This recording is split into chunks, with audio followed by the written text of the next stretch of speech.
सम्मान्य प्रधानमन्त्री, हाम्रो पार्टीका आदरणीय अध्यक्ष कमरेड केपी शर्मा ओलीज्यू,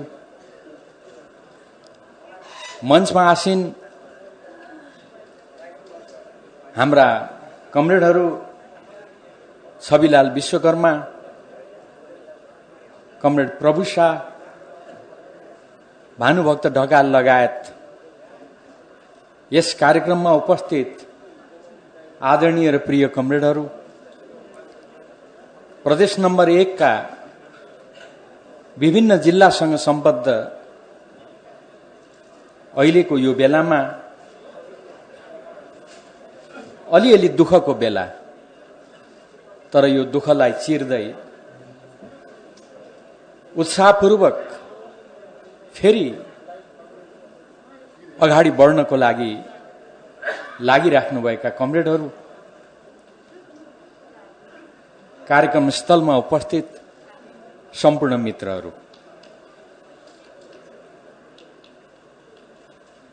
यस कार्यक्रममा योभन्दा अगाडि बोल्ने वक्ता मित्रहरूले, कमरेडहरूले धेरै कुराहरूमा प्रकाश पारिसक्नु भएको छ। हाम्रा प्रमुख अतिथि जसको कुरा सुन्न हामी सबै उत्सुक छौं, पर्खिरहेका छौं, उहाँको मन्तव्य आउन बाँकी रहेको अवस्था छ। म यहाँहरू समक्ष केही समसामयिक सन्दर्भका कुराहरू राख्न यहाँहरूबाट अनुमति चाहन्छु। वास्तवमा मलाई हिजो जनआन्दोलनको बेलाको याद आउँछ, यति बेला सम्झना आउँछ। जनआन्दोलनको बेलामा आन्दोलनमा उत्रनको लागि, आन्दोलनमा सहभागी हुनको लागि हामीले आग्रह गर्दा जनताले, दिदीबहिनी, दाजुभाइ, मित्रहरूले सोध्ने गर्नुहुन्थ्यो, अब तपाईहरू घरिघरि शान्ति स्थापनाको लागि, प्रजातन्त्र स्थापनाको लागि आन्दोलनमा उत्रनु पर्यो भनेर भन्नुहुन्छ, तर कहिले पनि फेरि आन्दोलन गरिराख्नु नपर्ने स्थिति कहिले उत्पन्न हुन्छ? कहिले यो अस्थिरतालाई समाप्त गर्नुहुन्छ?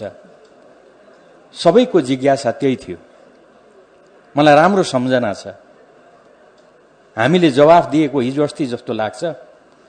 अब फेरि आन्दोलन गर्नुपर्ने स्थिति हामी आउन दिने छैनौं। तर हामीले भन्यौं, हामी यो अस्थिरतालाई समाप्त गर्छौं। अब देशमा कहिले पनि अस्थिरता हुन दिने छैनौं।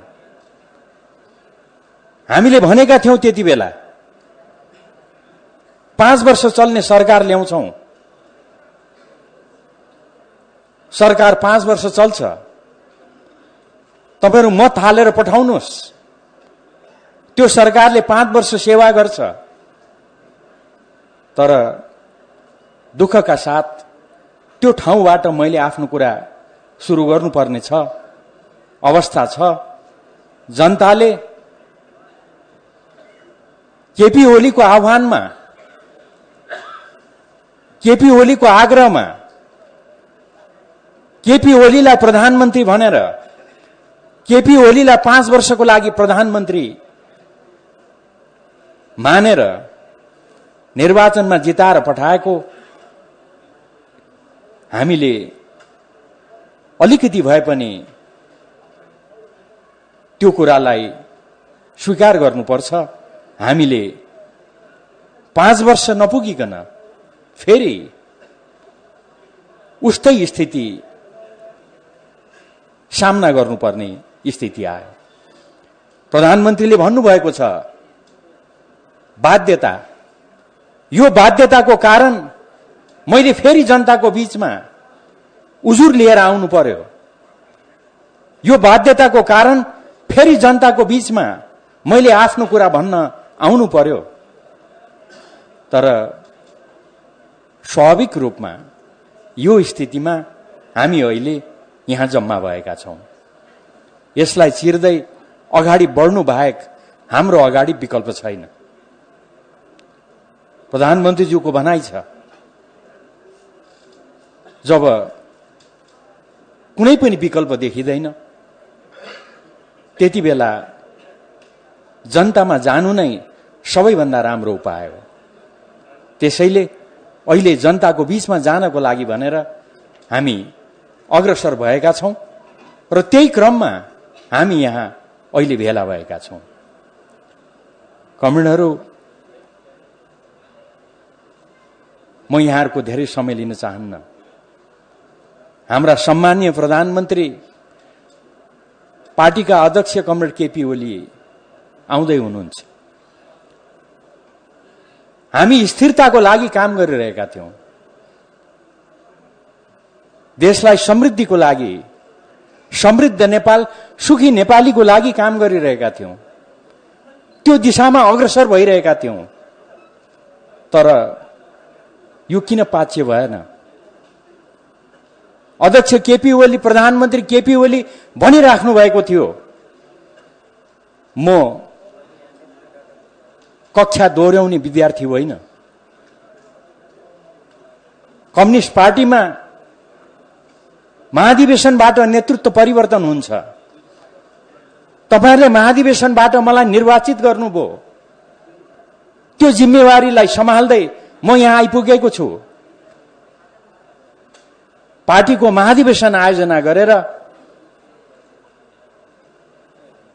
दुई ठूला पार्टीहरूको बीचमा एकता कायम गर्दै यो बिन्दुसम्म आइपुगेर यसलाई यो ठाउँसम्म ल्याएर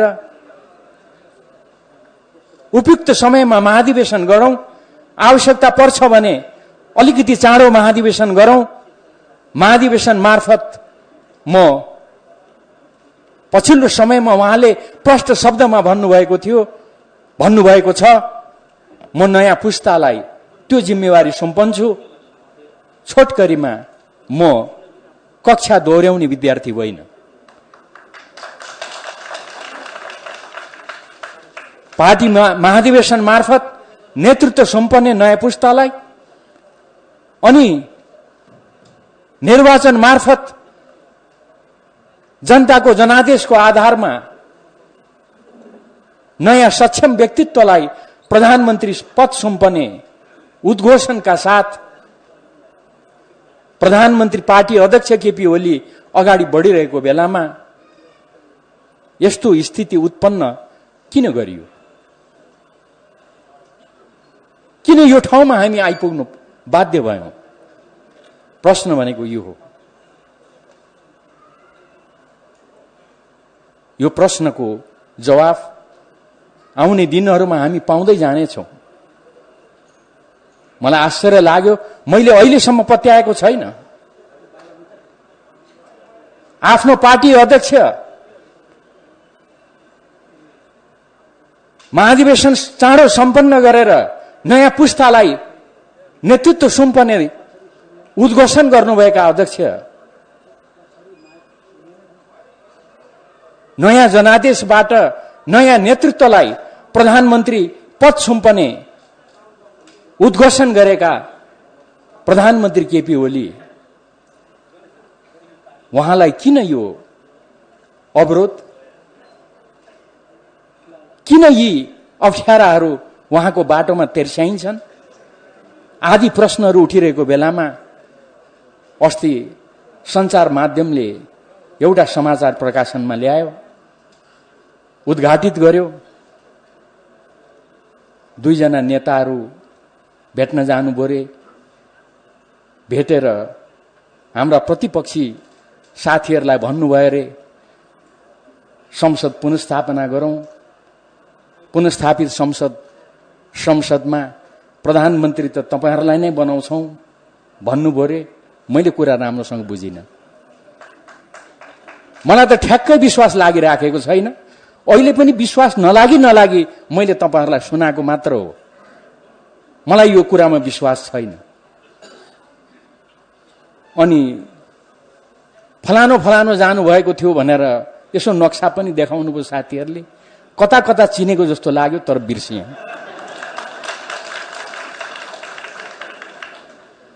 यो कुराहरू भन्न पनि त्यति आनन्द लाग्दैन, मन लाग्दैन। तर मैले नपत्याई हो कि होइन, यसतर्फ यहाँहरूले ध्यान दिइदिनुहोस् न भनेर सम्म मैले यहाँहरू समक्ष यो कोट्याउँदै यो कुरा राखेको हुँ। केपी ओलीलाई अस्वीकार गरेर गर्न खोजिएको के हो? देशले त्यसको जवाफ खोजिरहेको छ। मेची महाकाली पार्टी कार्यकर्ता पंक्तिले त्यसको जवाफ खोजिरहेको छ। त्यसको जवाफ चाँडै हामी पाउनेछौँ भन्ने मलाई विश्वास छ। आज योभन्दा बढी अहिले म अरू धेरै कुरा राख्न चाहन्न। वास्तवमा अहिले यति बेला नेकपा हाम्रा अध्यक्ष कमरेड केपी ओलीको नेतृत्वमा अगाडि बढिरहेको छ। हामीले भनेका छौं, त्यसबाट देखिन्छ हामी को हौं, हाम्रो चाहना के हो। हाम्रो पार्टीको अध्यक्ष, हाम्रो नेकपा पार्टीको अध्यक्ष कमरेड केपी ओली, त्यसका महासचिव कमरेड विष्णु पौडेल हुनुहुन्छ। मैले यो नाम लिनुको विशेष कारण छ, हाम्रा दोस्रा अध्यक्ष कमरेड पुष्पकमल दाहाल प्रचण्ड हुनुहुन्छ, अहिले पनि हुनुहुन्छ।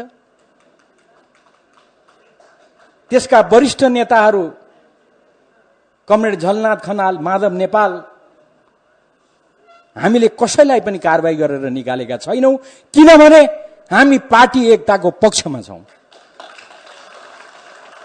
हामीले कसैलाई कारबाही गरेर निकालेका छैनौं। तर मैले नाम बिर्सेँ। हाम्रा केही साथीहरू त कारबाही गर्दै केपी कमरेडलाई कारबाही गरेर आफै अध्यक्ष हुनुभयो रे। को अध्यक्ष हुनुभयो नाम बिर्सेँ मैले।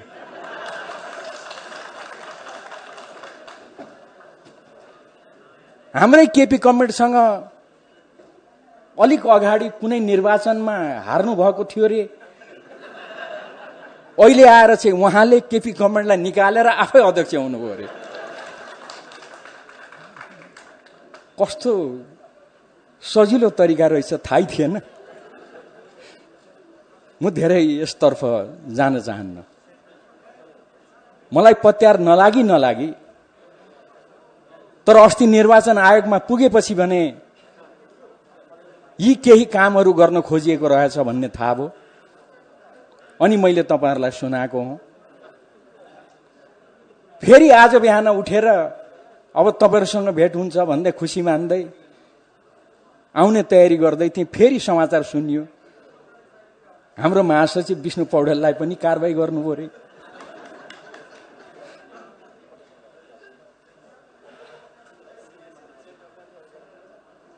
यो सबै त बुझियो। अध्यक्ष कमरेडलाई निकालेर आफै बन्नु भएछ, महासचिवलाई निकालेर अब आफै बन्ने हुनु होला। अब त्यसमा पनि खोइ 5-10 जनै लाग्नु भएको छ रे। महासचिव कसलाई बनाउनुहुन्छ थाहा छैन।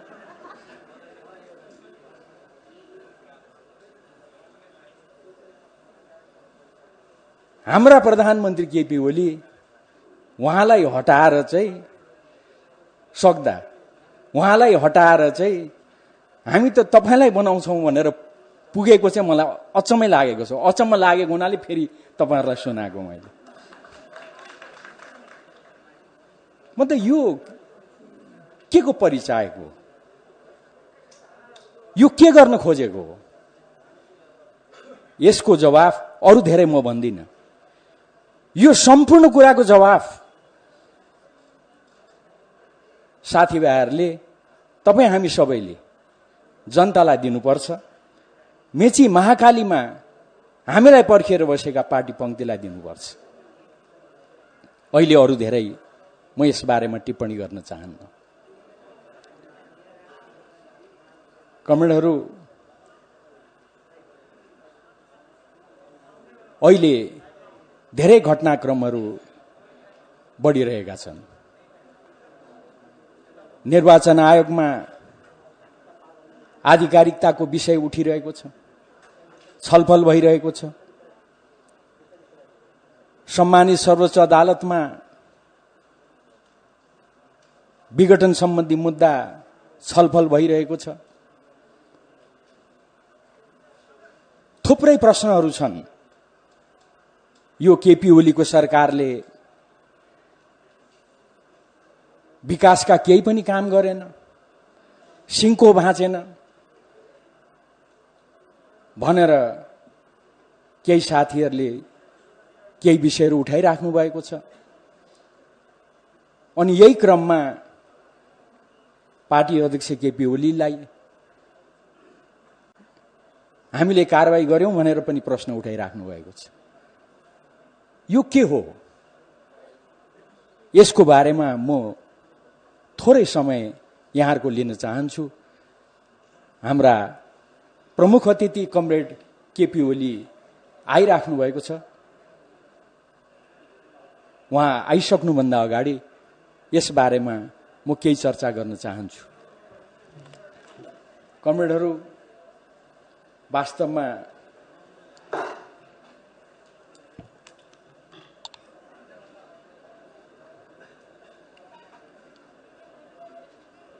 यसै सन्दर्भमा उठेका केही कुराहरू, उदाहरणको लागि प्रत्येक विषयमा विवाद उठाउने, जनतालाई निराश बनाउने, पार्टी पंक्तिलाई निराश बनाउने खालका कामहरू अहिले भइरहेका छन्, भएका छन्। उदाहरणको लागि प्रधानमन्त्री केपी ओलीले संसद विघटनको सिफारिस गर्नुभयो, राष्ट्रपतिले विघटनको घोषणा गर्नुभयो, अनि प्रश्न उठ्यो प्रधानमन्त्री केपी ओलीले राजीनामा गर्नुभएको छैन, किन राजीनामा गर्नु भएन? अनि राष्ट्रपतिले यो सरकारलाई किन काम चलाऊ घोषणा गर्नु भएन? प्रधानमन्त्री केपी ओली त मन्त्रीमण्डल पुनर्गठन गरिराख्नु भएको छ। अहिले संसद विघटन गरेको यो अवस्थामा प्रधानमन्त्री केपी ओलीले कसरी मन्त्री परिषद पुनर्गठन गर्नुभयो? पुनर्गठित हाम्रा साथीहरू, केही साथीहरू त यहाँ पनि उपस्थित हुनुहुन्छ।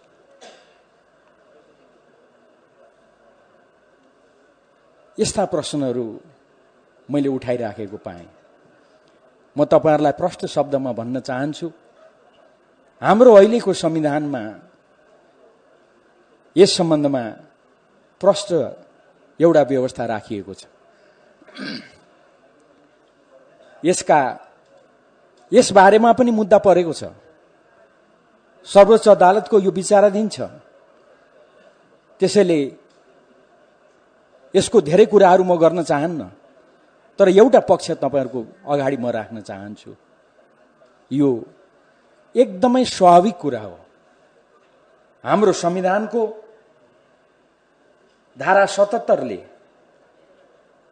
प्रधानमन्त्री रिक्त कति बेला हुन्छन् भनेर लेखेको छ। प्रधानमन्त्री प्रतिनिधि सभाको सदस्य नरहेमा, उहाँले लिखित राजीनामा दिएमा, विश्वासको मत प्राप्त गर्न नसकेमा आदि प्रष्ट शब्दमा लेखेको छ। र 77 को 3 मा लगेर संविधानले के भनेको छ त भन्दा, यसरी पद रिक्त हुन पुगेकोमा अथवा यस्तो अवस्थामा त्यस्तो प्रधानमन्त्री अर्को मन्त्री परिषद गठन नभएसम्म सोही मन्त्री परिषदले आफ्नो कार्य सञ्चालन गर्छ। अर्थात् घोषणा भएको निर्वाचन सम्पन्न भएपछि जुन अर्को प्रधानमन्त्री आउँछन् त्यतिन्जेलसम्म यही मन्त्री परिषदले काम गर्छ भनेर, कार्य सञ्चालन गर्छ भनेर हाम्रो संविधानमै प्रष्ट शब्दमा लेखिएको छ। अब यस्तो अवस्थामा यो प्रश्न किन उठाइएको छ मैले बुझेको छैन। म अलिक लाटो नै छु, धेरै बुझ्दिन।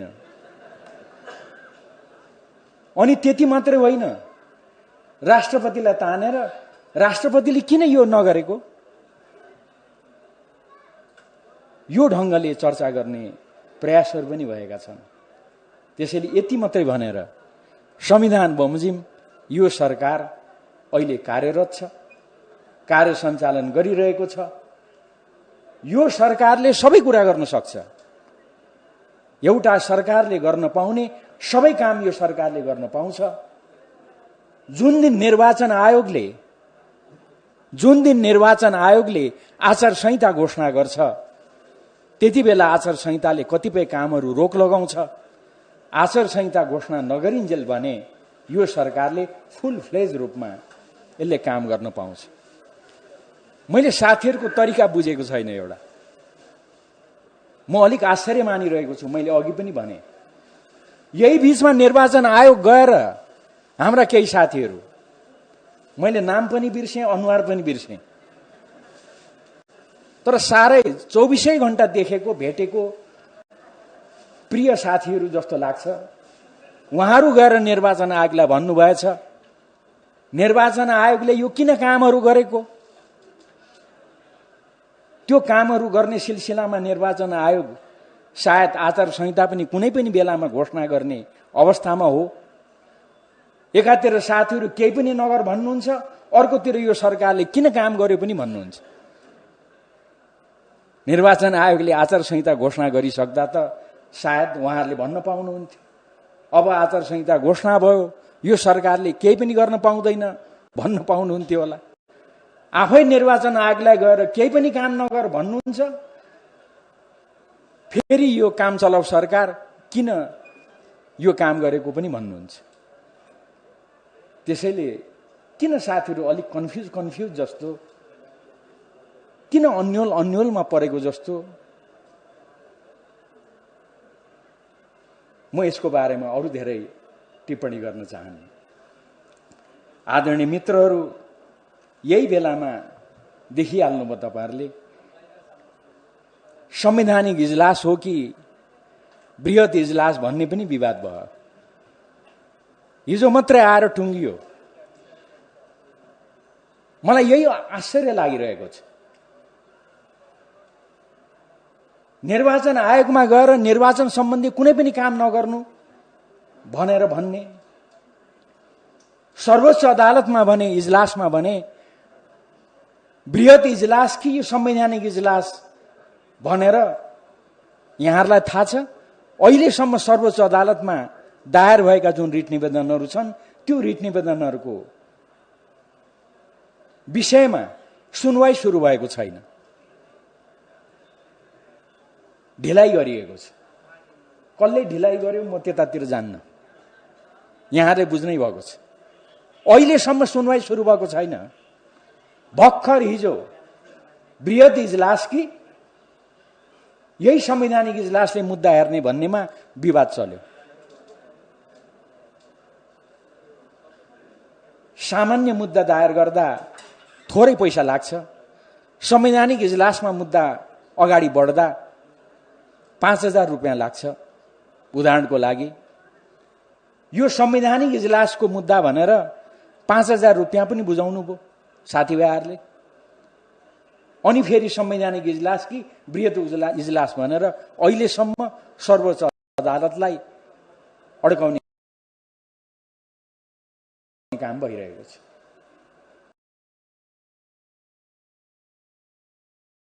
बल्ल हिजो अब टुङ्गियो। आइतबारबाट यो निरन्तर सुरु हुन्छ। एउटा चाखलाग्दो, एउटा सामान्य सानो कुरा यहाँहरूलाई म बताउँ है, अनि अगाडि बढ्छु। म वास्तवमा कुरा के थियो त भन्दा, योभन्दा अगाडि प्रधान न्यायाधीश सुशीला कार्कीज्यू हुनुभएको बेलामा एउटा सर्वोच्च अदालतले निर्णय गर्यो बृहत बेन्चबाटै। त्यसले के भन्यो त भन्दा संवैधानिक इजलास तोक्नको लागि जसमा विवाद छ नि, यहाँले देखिराख्नु भएको छ, त्यो संवैधानिक इजलास कतिजनाबाट तोकिन्छ?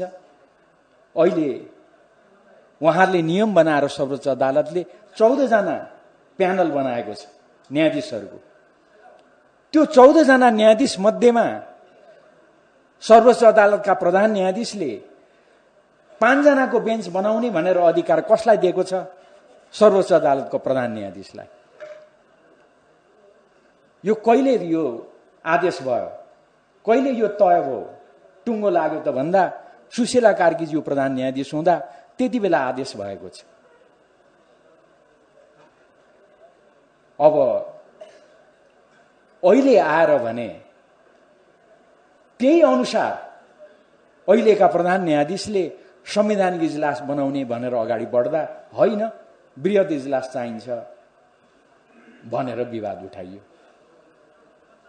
तर जे होस्, अहिलेसम्मको छलफल बृहत इजलास कि संवैधानिक इजलास भनेर हो।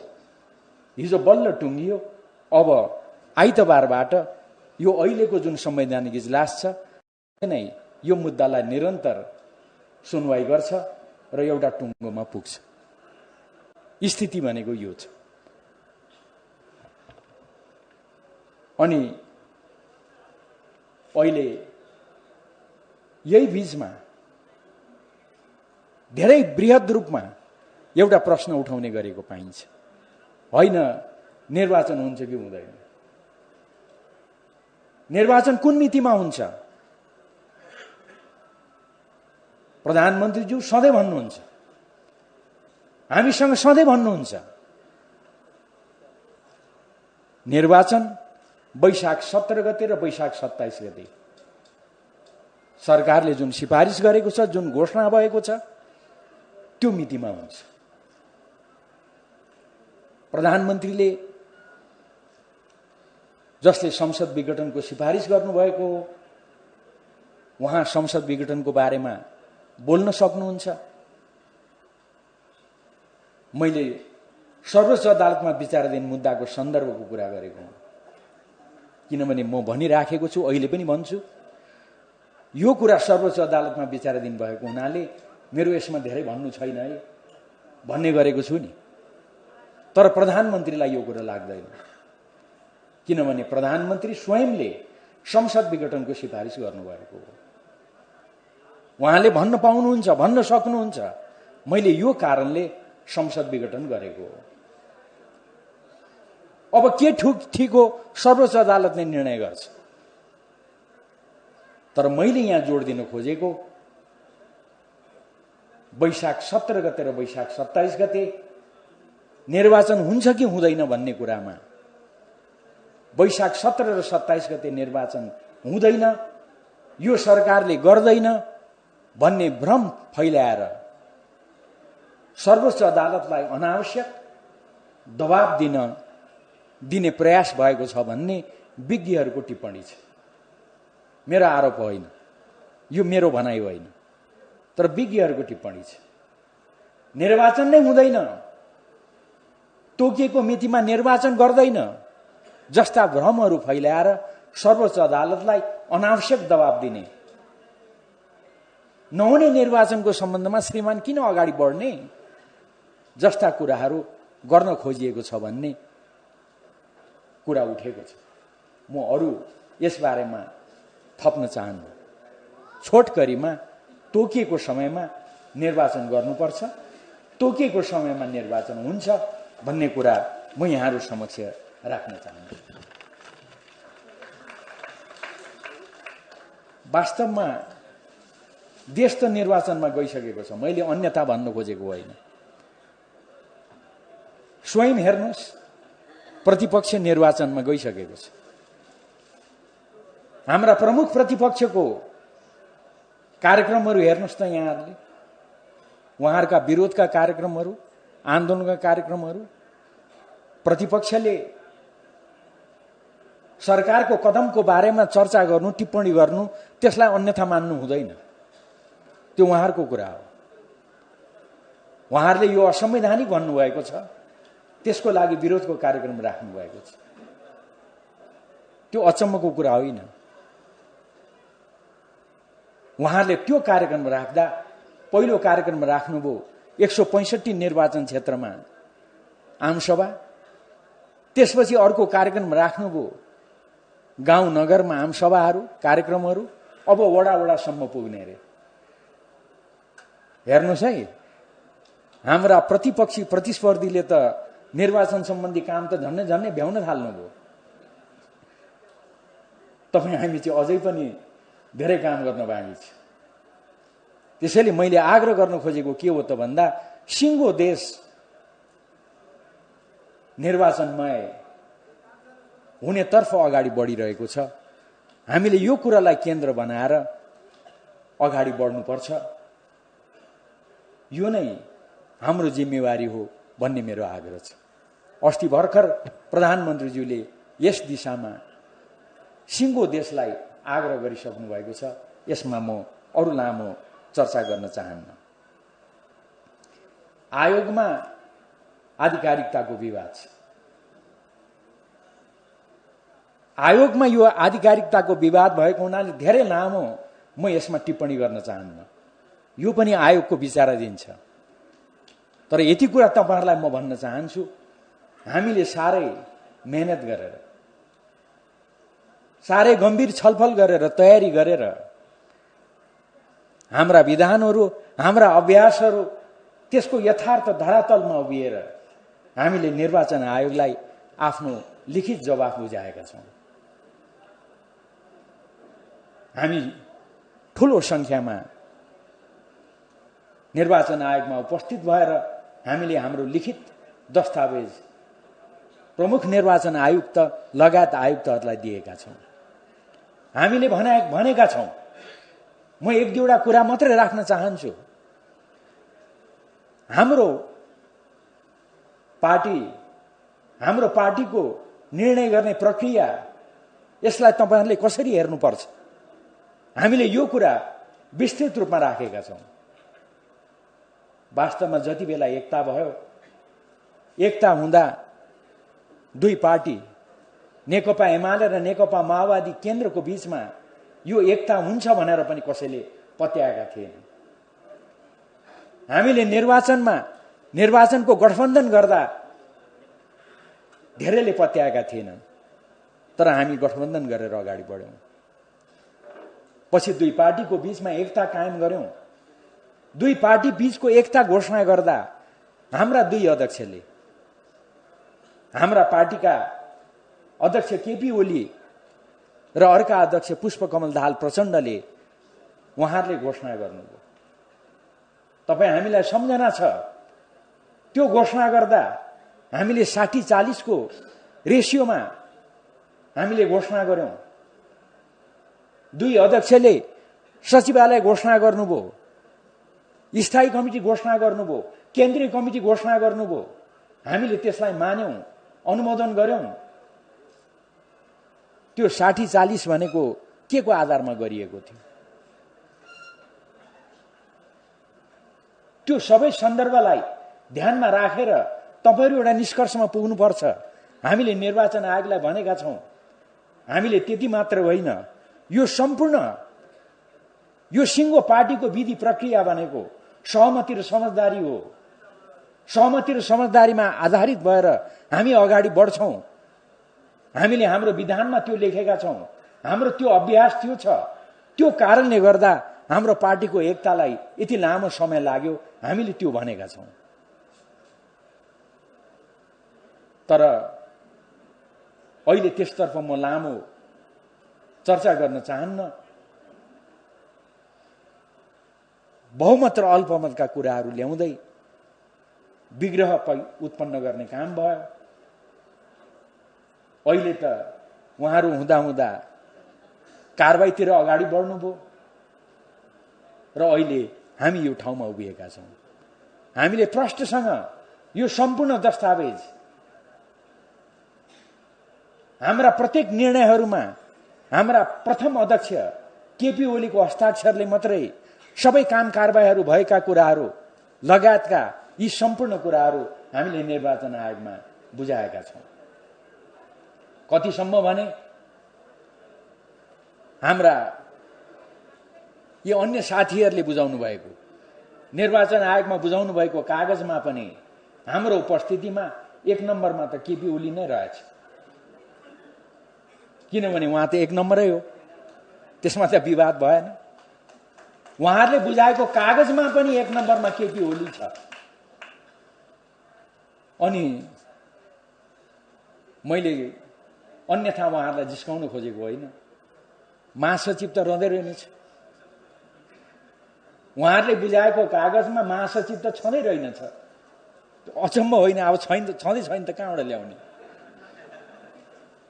त्यसैले हाम्रो भनाइ छ प्रथम अध्यक्ष केपी ओली, महासचिव विष्णु पौडेल जहाँ छ त्यहीँनिर पार्टी छ। अघि कमरेडले भन्नुभयो जहाँ केपी ओली त्यहीँ हाम्रो पार्टी, सही हो। तर मैले महासचिव किन जोडे त भन्दा हाम्रो विधान बमोजिम पार्टी अध्यक्षको निर्देशनमा, केपी ओलीको निर्देशनमा महासचिवले बैठक बोलाउँछ। महासचिवै नभएको त्यो साथीहरूले कसरी बैठक बोलाएर हाम्रा कमरेड केपी ओलीलाई कारबाही गरिराख्नु भएको छ? हुँदा हुँदा त आज त महासचिव नै निकालिदिनु भएको छ। कसरी यो सम्भव छ? हाम्रा बृहत दस्तावेज हामीले निर्वाचन आयोगमा बुझाएका छौं, तर मुख्यतः यही कुराहरूमा आधारित भएर हामीले भनेका छौं।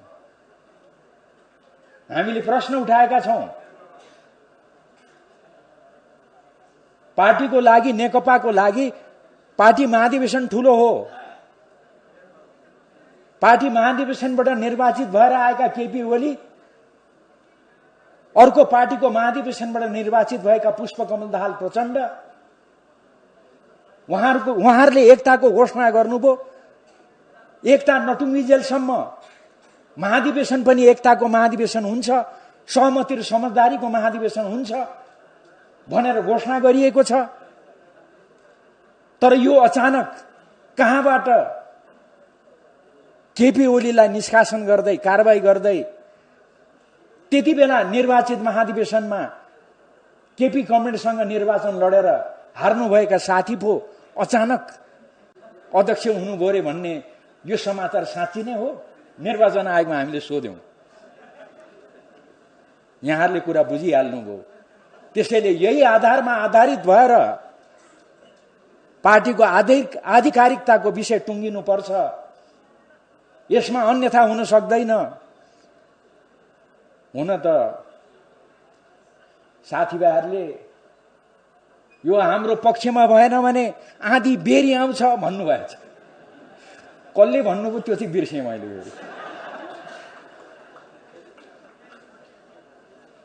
त्यसैले हामी त प्रष्ट छौं। हामी आधी बेरी आउँछौं भन्दैनौं।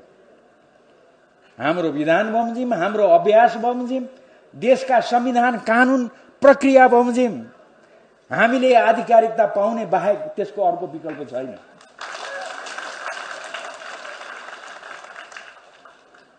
यही विश्वासका साथ कमरेडहरू अगाडि बढ्नुहोस्, म यहाँहरूलाई आग्रह गर्न चाहन्छु।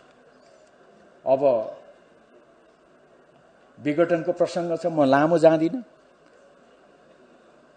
हामीले संविधान निर्माण गर्यौं, हाम्रा अनुभवमा आधारित भएर, विश्वकै अनुभवलाई ध्यानमा राखेर हामीले संविधान निर्माण गर्यौं। हिजो अस्ति सर्वोच्च अदालतमा मुद्दा परिसके पछाडि साथीहरूले, मलाई पनि खुब मन पराउने साथीहरूले माया गरेर मैले बोलेको पनि भाइरल बनाइदिनु भएछ। उहाँहरूलाई मैले धन्यवादै दिन पाएको छैन। म उहाँहरूलाई धन्यवाद दिन्छु। अहिले यसबारेमा अरू टिप्पणी गर्दिन। मैले त्यति बेला भने पनि साथीहरूले यसको बारेमा चासो राखेर मलाई सोधेको भए त मै भनिदिन्थेँ। 2076 साल श्रावण 4 गते संसदले मेरै पहलमा आयोजना गरेको धुलीखेलको संसदीय मामला पत्रकार समाजको कार्यक्रममा पत्रकारहरूलाई प्रशिक्षित गर्ने सिलसिलामा मैले संविधान बारेमा बोलेका कुराहरू त्यहाँ छन्। ती कुराहरू मैले बोलेका कुराहरू त्यहाँनिर राखिएका छन्। तर अहिले प्रसङ्ग अर्को छ। त्यो के हो त भन्दा सम्मानीय प्रधानमन्त्रीज्यूले केही विषयहरू उठाएर उहाँले संसद विघटन गर्नुभयो। उहाँले भन्नुभयो संविधानमा यो देशको राज्य प्रणाली संसदीय शासन प्रणाली हुन्छ भनेर लेखेको छ। म धेरै धारा उपधारामा जान चाहन्न, प्रष्टै छ। त्यो संसदीय प्रणाली भनेको के हो? प्रधानमन्त्रीजीको लिखित जवाफमा पनि त्यो व्याख्या गरिएको छ। उहाँले भन्दा पनि हामीलाई त्यही भन्नुहुन्थ्यो। उहाँले भन्नुभएको छ संसदीय शासन प्रणाली भनेको प्रधानमन्त्रीको आफ्नो एक प्रकारको विशेषाधिकार पनि हुन्छ।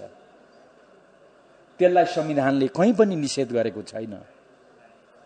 यो अवस्थामा 2/3 बहुमत भन्ने, 2/3 बहुमतले काम गरेन भनेर आरोप लगाउने, तर मलाई भने सिङको भाँच्न नदिने, यो अवस्थामा मैले कहाँ जाने? मलाई देखाइदिनु पर्यो। प्रधानमन्त्रीजीको यो प्रश्न छ। प्रधानमन्त्रीजीले यही कुरा भन्दै हामीलाई, उहाँले आफ्नो लिखित जवाफमा, मैले यो कुराको जवाफ लिनको लागि कुनै पनि देशमा र यो देशमा पनि सबैभन्दा सक्षम भनेको जनता हो। लोकतन्त्रमा जनता नै सबैभन्दा निर्णायक हुन्। त्यसैले मलाई परेको यो अप्ठ्यारो, मसँग यत्रो बहुमत हुँदाहुँदै पनि मलाई काम गर्न नदिएको, सिङको भाँच्न नदिएको यो कुरा लिएर म जनताको बीचमा जान्छु भनेर उहाँले जनतामा जाने निर्णय गर्नुभयो।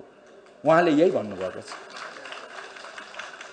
अब जनतामा जाने निर्णय गर्नु बेठिक हो, जनतामा जानु बेठिक हो भनेर कसैले भन्नुहुन्छ भने अब त्यसको बारेमा अहिले म धेरै चर्चा गर्दिनँ। अब चुनाव हुँदा जनताले फैसला गर्नुहुन्छ। जनतामा जान्छु भन्नेलाई जिताउने कि जनतामा जानु हुँदैन भन्नेलाई जिताउने, त्यो त जनताको निर्णयको कुरा हो। अहिले यस बारेमा धेरै चर्चा गर्दिनँ। त्यसैले अहिले यी प्रश्नहरू छन्। यो प्रश्नहरूको बारेमा सम्मानित सर्वोच्च अदालतमा विचाराधीन छ यो विषय। त्यसैले यो विषयमा म अहिले बोल्दिनँ है। यो विषयमा सर्वोच्च अदालतले फैसला गरेको भोलिपल्ट मात्रै बोल्छु है भनेर मैले भनेको हुँ। त्यसमा म कायम छु। म मौन होइन, मैले यति कुरा बोलेको छु। त्यसैले सम्मानित सर्वोच्च अदालतले यस बारेमा अब चाँडै निर्णय गर्ला। त्यो निर्णय अनुसार हामी सबैले अगाडि बढ्नुपर्छ भन्ने कुरामा विवादै छैन। म यसमा यति मात्रै चर्चा गर्न चाहन्छु। वास्तवमा संविधानमा एउटा कुरा अर्को पनि प्रश्न छ। त्यो के हो त भन्दा सर्वोच्च अदालतमा विचाराधीन यस्ता विषयहरूमा संसदमा पनि छलफल हुँदैन। संसदमा समेत पनि छलफल गर्न पाइँदैन, संविधानमा लेखेको छ। तर मैले यसो देखेँ, सञ्चार माध्यमका साथीहरूलाई धन्यवाद। हाम्रा को पूर्व प्रधानमन्त्रीहरू छातीमा प्ले कार्ड झुन्ड्याएर म यहाँ छु, अङ्ग्रेजीमा पो त फेरि आई एम हियर। कसैले चाहिँ यो धम्की दिएको भने मैले त धम्की दिएको भन्दिनँ, म यहाँ छु भनेर उहाँहरूले देखाउनु भएको। तर सर्वोच्च अदालत जहाँ मुद्दा परिरहेछ त्यसैको मुनि गएर चाहिँ म यहाँ छु भनेर चाहिँ किन देखाएको मैले बुझ्न सकेको छैन। त्यसो गर्नुहुन्छ कि हुँदैन? यो लगायतका विषयहरू छन्। वास्तवमा सम्मानित सर्वोच्च अदालत निर्णय गर्न सक्षम छ। उसले उपयुक्त निर्णय गर्छ। सम्मानित सर्वोच्च अदालतलाई नकारात्मक सकारात्मक कुनै पनि प्रकारको दबाब दिनु हुँदैन। यो कुरा राखेर यो विषयलाई अरु धेरै म चर्चा गर्न चाहन्न। अब एउटा म अन्तिमतिर जाँदैछु। होइन, यो पार्टीले यो सरकारले के उपलब्धि गर्यो? थुप्रै कामहरू गरेका छन्। म त्यसतर्फ सबै अहिले चर्चा गर्न चाहन्न। कतिपय कुराहरू छन्। उदाहरणको लागि भर्खरै हिजो अस्ति भएका कुराहरू, एसिड आक्रमणको कुरालाई दण्डित गर्ने सम्बन्धी कानून, रेपमा मिलापत्रहरू भइरहेका छन्, त्यसले रेपलाई बढावा दिइरहेको छ, महिला हिंसा बढेको छ, त्यसबारेमा मिलापत्र गर्न पाइँदैन भन्ने कानून। त्यसै गरेर प्रधानमन्त्रीज्यूको उहाँको मन्तव्यमा पनि आएको थियो, द्वन्द्वको बेलामा घाइते भएका लडाकुहरू जिउमा छर्रा बोकेर हिँडिरहेका छन्, उहाँहरूको खै उपचार? भर्खरै सरकारले उनीहरूको निशुल्क उपचार गर्ने भनेर निर्णय गरेको छ। ती लडाकुहरू जसले त्यत्रो योगदान दिए संघीय लोकतान्त्रिक गणतन्त्र स्थापित गर्नको लागि, उनीहरूलाई अहिलेसम्म राज्यले किन सम्मान गर्दैन? त्यसैले केपी ओली प्रधानमन्त्रीले हामीसँग सल्लाह गर्नुभयो, छलफल गर्नुभयो, हामीलाई भन्नुभयो, उहाँले घोषणा गर्नुभयो। अब चाँडै त्यो आउँछ निर्णयमा। संघीय लोकतान्त्रिक गणतन्त्रको स्थापनाको लागि योगदान गर्ने ती लडाकुहरूलाई राज्यको तर्फबाट सम्मान दिने घोषणा सरकारले गर्दैछ। अब भर्खरै भएका कामहरू, पहिलाका थुप्रै कामहरू, त्यतातिर म सबै जान चाहन्न। देशलाई फुसको छाना मुक्त गरेको सानो सानो भए पनि ठुलो काम हो। देशलाई फुसको छाना मुक्त बनाउने, त्यसै गरेर घर घरमा बिजुली पुर्याउने कुरा, मेलम्ची अब केही महिनाभित्रमा आइपुग्छ। त्यसपछि सफा पानी घर घरमा पुर्याउने कुरा लगायतका थुप्रै कुराहरू, देश सुरुङ युगमा प्रवेश गरेका कुराहरू। अनि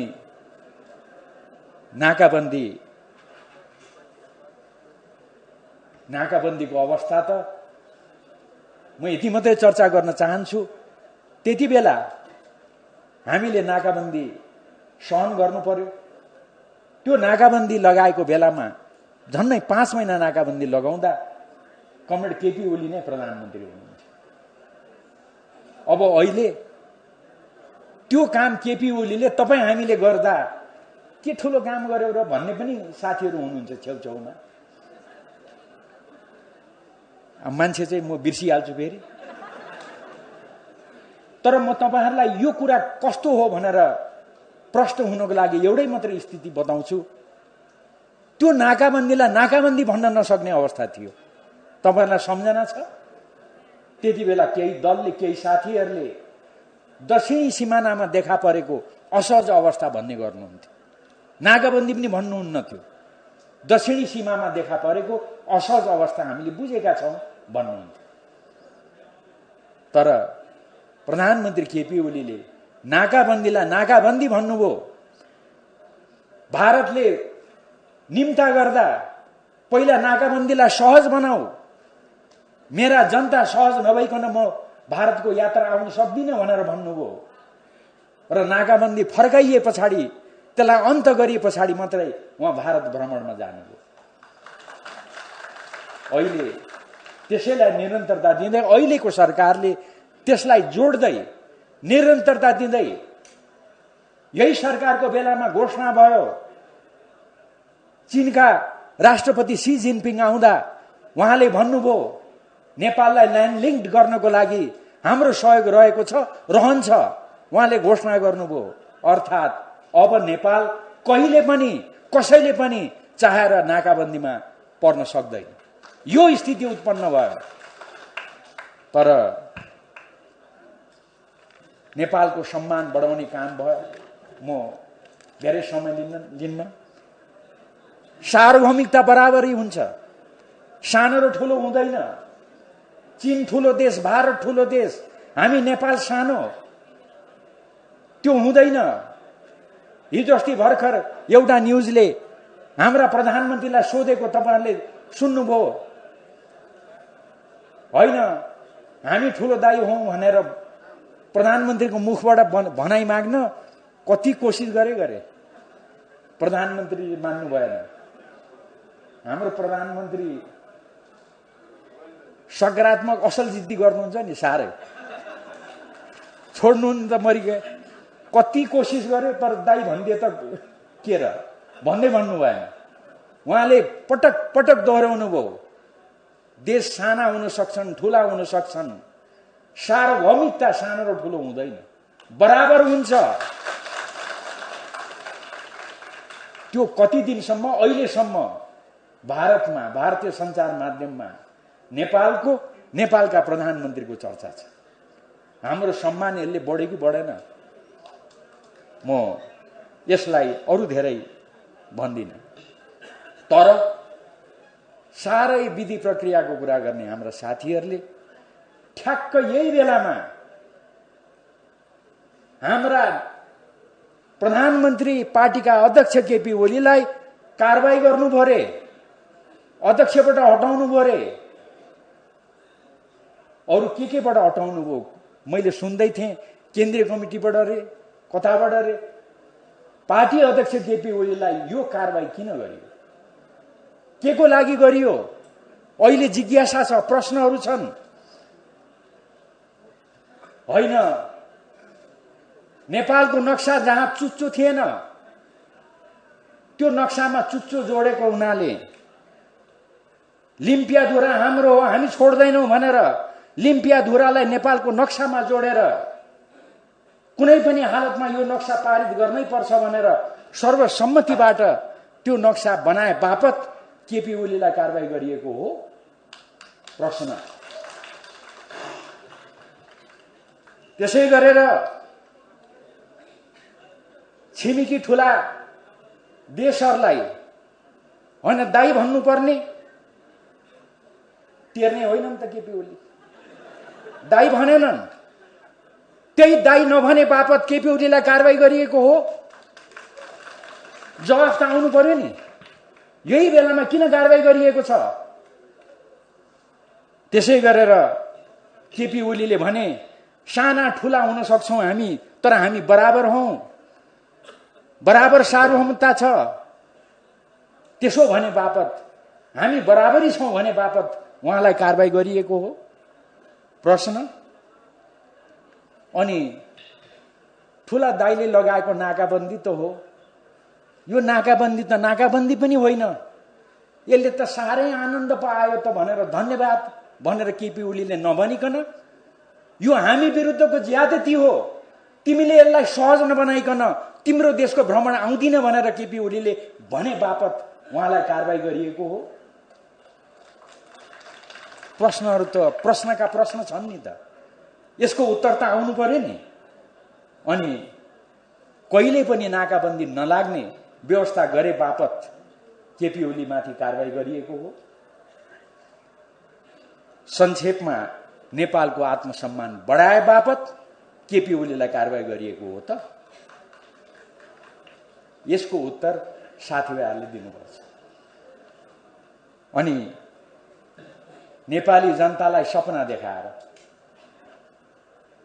उहाँमाथि खूब आलोचना थियो, तर उहाँका सपनाहरू जब विपनामा परिणत हुन थाले अनि त्यसपछि अलिक त्यो आलोचना अलिक मत्थर भयो। नेपाली जनतालाई यसरी सपना देखाएर विश्वास जागृत गराए बापत केपी ओलीलाई अहिले कारबाही गरिएको हो? नेकपाले किन कारबाही गर्यो? केही साथीहरूले त्यसको उत्तर दिनुपर्ने स्थिति हुन्छ।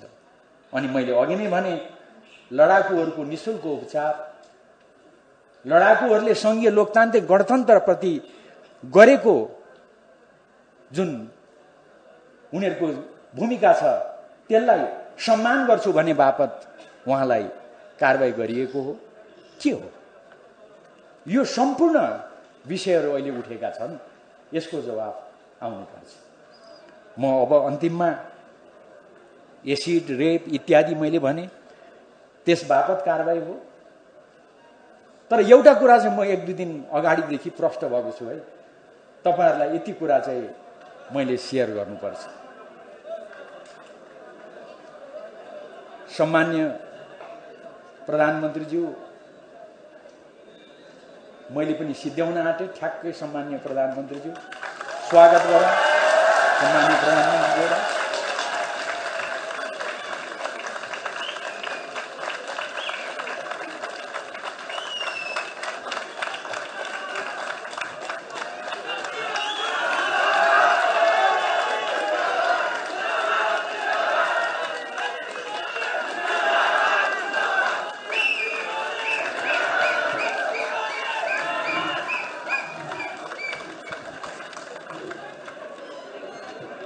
अब म बसौँ कमरेडहरू, साथीहरू।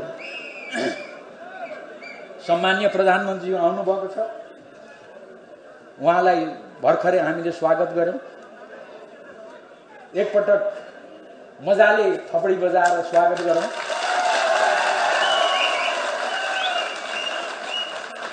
र ठ्याक्कै म आफ्नो मन्तव्यलाई टुङ्ग्याउने बिन्दुमा पुगिरहेको छु। मलाई एउटा ठूलो जिज्ञासा छ मनमा, थियो। त्यो के त भन्दा यी सम्पूर्ण अप्ठ्याराका बावजुद जनताको सम्मान बढाउने, देशको सम्मान बढ्ने, देशलाई समृद्ध सुखी नेपाली तर्फ अगाडि बढाउने यति थुप्रै कामहरू हुँदाहुँदै पनि किन यो कुरा देखिएका छैनन्?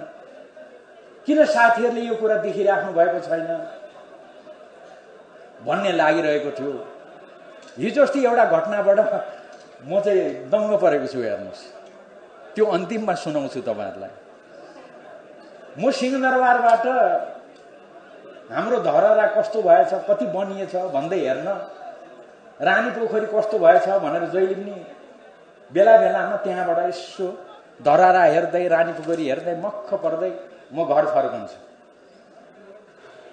हाम्रा प्रधानमन्त्रीजीले त्यो भैँचालो पश्चात बनाएको अब बनिसक्न लाग्यो, रानी पोखरी त सिद्धियो भन्दै पनि हेर्थेँ म त्यो। तर हिजो अस्ति थाहा पाएको त कहाँ त्यो केपी ओलीले बनाएका रहेछन्। त्यो धरहरा केपी ओलीले बनाएको, कहाँ केपी ओलीले बनाएको? रानी पोखरी केपी ओलीले बनाएको, कहाँ केपी ओलीले बनाएको? त्यो त इन्जिनियरले पो बनाएको त भनेर एकजना साथीले भनेपछि अनि मेरो जिज्ञासा चाहिँ मेटियो के। किन यति थुप्रै कामहरू केपी ओलीले गरेको, यो सरकारले गरेको पनि देखिएन?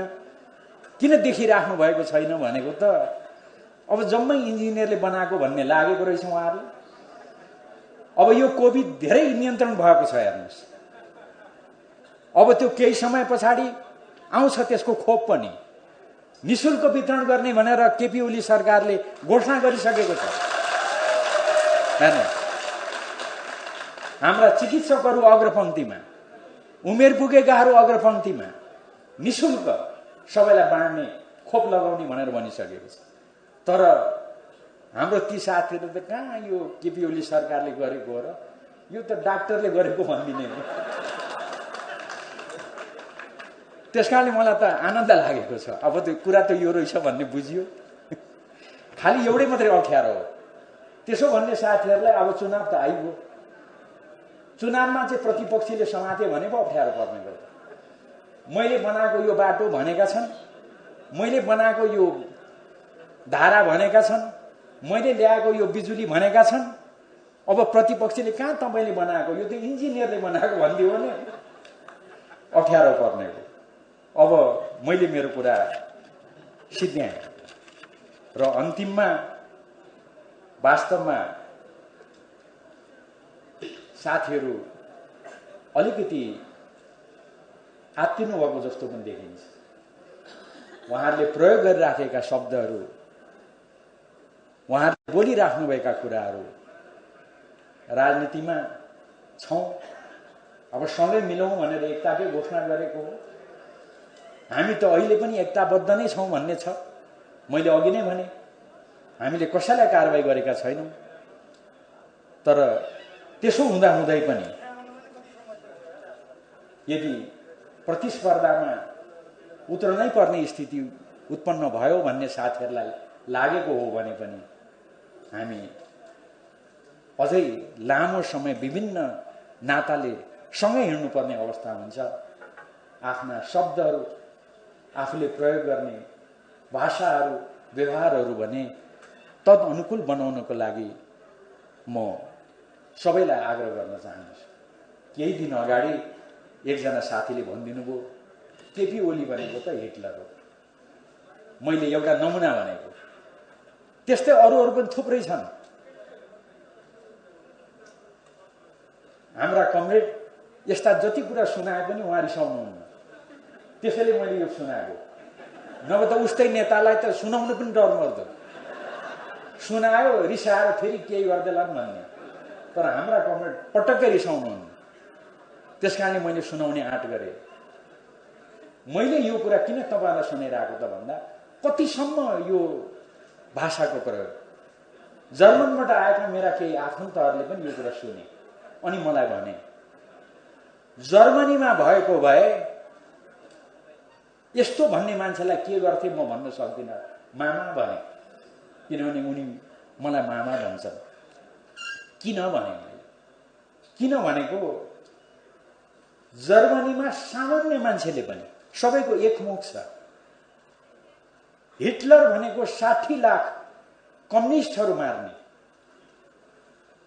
नागरिक समाजका मानिसहरू, विभिन्न पार्टीका मानिसहरू, लोकतन्त्रवादीहरू मार्ने, यहुदीहरूलाई मार्ने जल्लादको रूपमा हिटलरलाई लिइन्छ। हिटलरसँग तुलना हुने यो संसारमा कोही पनि छैन भन्ने जर्मनहरूको विश्वास छ। त्यसैले कसैले हिटलर भन्यो भने त्यहाँ मानिसहरूले त्यसलाई साह्रै अन्य रूपमा लिन्छ। अब ती साथी कसरी उहाँले हिटलर भन्नुभयो, आश्चर्य लाग्छ मलाई। मैले नाम चाहिँ बिर्सेँ उहाँको, अनुहार चाहिँ झलझली छ, सानैदेखि सँगै खेलेको हो कि जस्तो लाग्छ, तर नाम चाहिँ मैले बिर्सेँ। केपी गभर्मेन्टले साह्रै माया गरेर हिजो अस्ति पनि एक तह बढुवा गर्नुभयो कि के गर्नुभयो,